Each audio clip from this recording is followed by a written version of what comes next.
Saudara semuanya, akhir tahun 2022 ini, pemerintah melalui Presiden Joko Widodo telah membuat satu kebijakan baru yang menggemparkan dunia, yang bisa membuat negara-negara Uni Eropa, industri-industri di Uni Eropa akan berantakan dan membuat berita yang mengejutkan. Yang berita ini di mana pada tahun 2001, ya, sebelum 2020 sudah menggemparkan dunia sehingga Uni Eropa sudah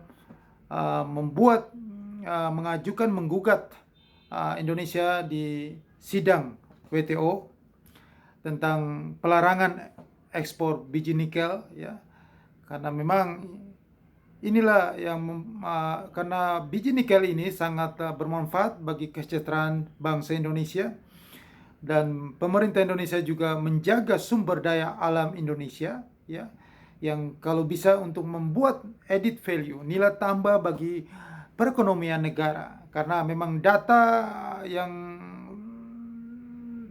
ada dari pemerintah Indonesia bahwa ekspor biji nikel mentah, ya, yang hanya membuat negara mendapatkan pendapatan 17 triliun rupiah, yaitu sekitar 1,1 miliar US dollar pada tahun 2021. Itu setelah adanya pelarangan ekspor biji nikel, itu pendapatan negara itu bertambah menjadi 326 triliun rupiah. Jadi sekitar 20,9 miliar US dollar. Itu tahun 2021 laporannya. Jadi dengan adanya kebijakan ini, dampaknya itu membuat adanya peningkatan 19 kali lipat dari 17 triliun atau 1,1 miliar US dollar menjadi 326 triliun atau 20,9 miliar US dollar. Dan diperkirakan, ya, prediksi Presiden Joko Widodo nanti, karena ini belum ada, baru tanggal 26 Desember 2022, nanti tahun depan akan bisa dirilis data peningkatan yang terjadi atau penerimaan pendapatan negara dari pelarangan ekspor biji nikel ini akan meningkat, ya. Sudah diperkirakan itu mencapai 486 triliun rupiah. Jadi sekitar 30 miliar US dollar. Pemerintah mendapatkan pendapatan negara dari satu komoditi yang saja yang dilarang ekspor, mentahnya. Dengan adanya program ini, maka program hilirisasi, ya, program pengolahan biji nikel, ya, sampai ke pemurniannya, pembangunan smelternya, memberikan dampak yang besar bagi keuntungan negara, ya, untuk kesejahteraan negara, memperbanyak lapangan kerja, ya. Negara diuntungkan dengan kebijakan ini.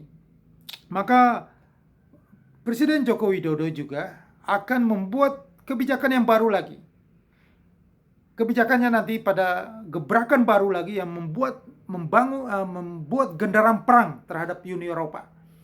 Jadi perang baru biji nikel, walaupun digugat WTO dan kita kalah dalam sidang WTO dan sekarang lagi mau diajukan banding, belum selesai, sudah satu komoditi lagi tambahan, jadi dua komoditi yang membuat perang terhadap Uni Eropa ini, yaitu ekspor pelarangan biji boksit. Jadi biji boksit akan dilarang itu pada bulan Juni 2023. Ya, pemerintah akan melarang ekspor biji boksit dan melarang, ya, mendorong industri. Jadi mendorong industri pengolahan dan pemurnian smelter untuk pembangunan smelter untuk biji boksit, ya, di dalam negeri, ya. Dari hal ini pemerintah akan diperkirakan akan mendapatkan nilai tambah dari kebijakan pengolahan, ya, biji boksit ini dan pemurnian biji boksit, ya.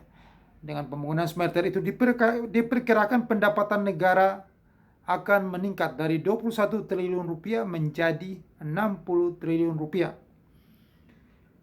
Nah, disinilah jadi Indonesia di dalam negeri sendiri akan mendapatkan nilai tambah, banyak lapangan kerja, ya, Dengan adanya ini, kemungkinan besar negara akan mendapatkan keuntungan besar, kesejahteraan meningkat ya.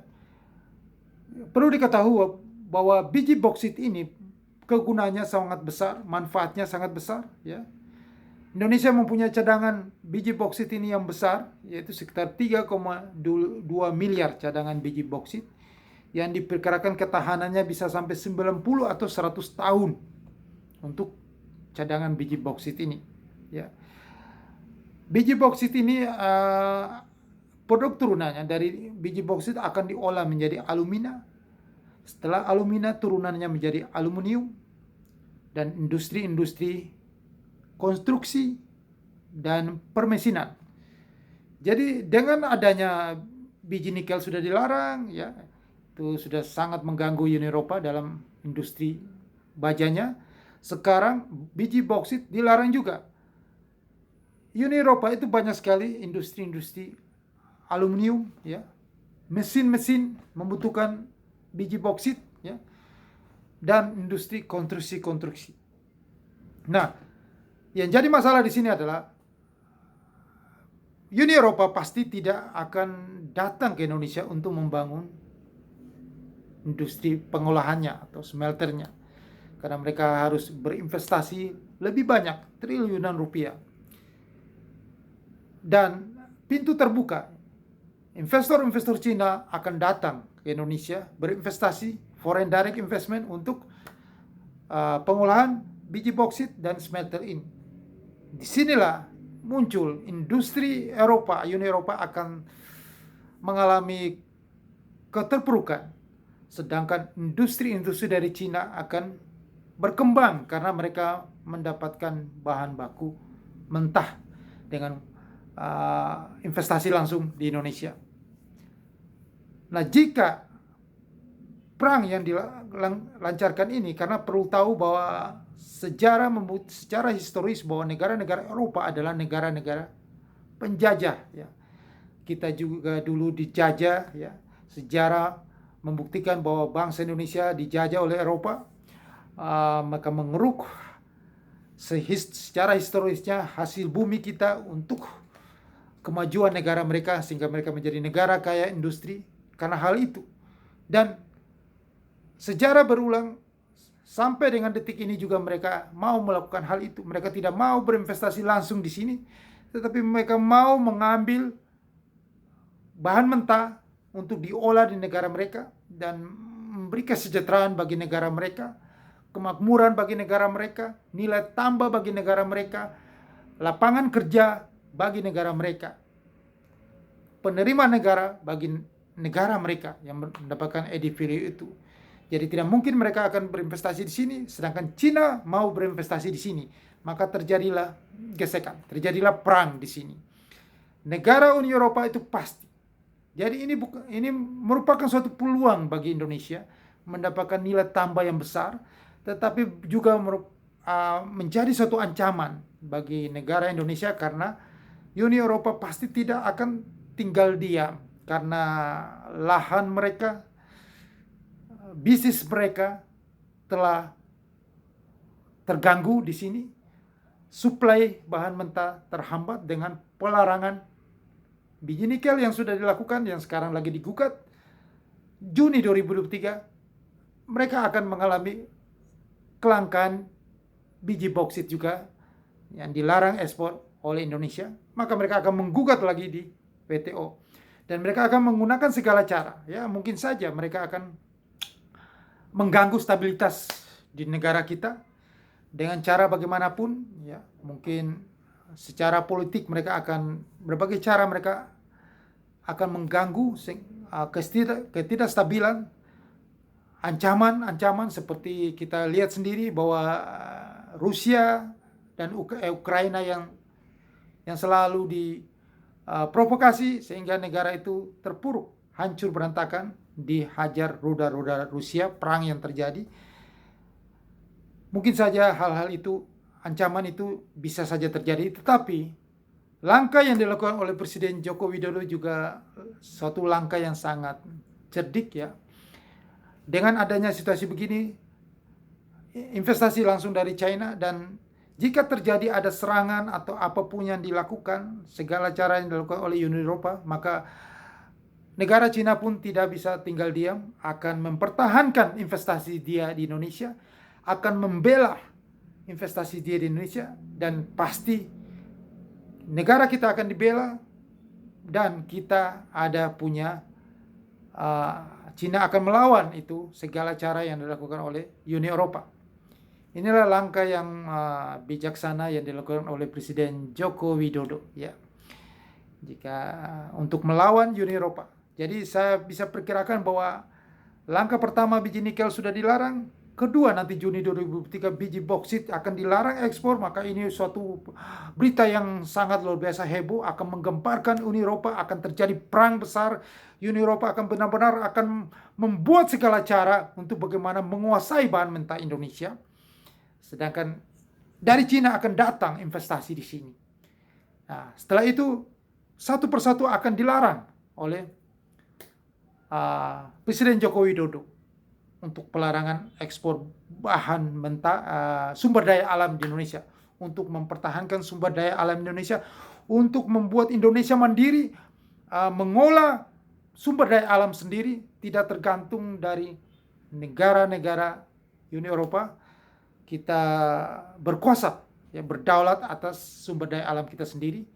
Kalau Anda memang berminat, Anda datang investasi di sini, sehingga membuat penerimaan negara bertambah, cadangan devisa bertambah, membuka lapangan kerja, sehingga membuat nilai tambah pemasukan negara di sini. Tapi tidak mau, tidak akan dilarang. Kami tidak akan memberikan ekspor bahan baku mentah. Maka ini akan terus, konflik ini akan terus berjalan di kemudian hari. Jadi saya bisa memperkirakan bahwa nanti akan terjadi konflik terus, ya, masalah, karena ini di mana-mana yang selalu terjadi perang, terjadi konflik di negara di dunia ini dari dulu sampai dengan detik ini, sejarah berulang terus. Itu adalah masalah penguasaan bahan baku, penguasaan kekayaan, ya, sumber daya alam. Dari sejak zaman penjajah sampai dengan detik ini, perang itu terjadi, kolonialisme itu terjadi. Itu karena apa? Ingin menguasai Eropa sana, ingin menguasai sumber daya alam negara kita atau negara-negara berkembang. Dan sejarah berulang kembali. Potensi kekacauan konflik itu bakal terjadi, tetapi kita akan dilindungi karena Cina punya kepentingan terhadap investasi dia di Indonesia. Maka konflik dengan Cina ini akan berjalan terus.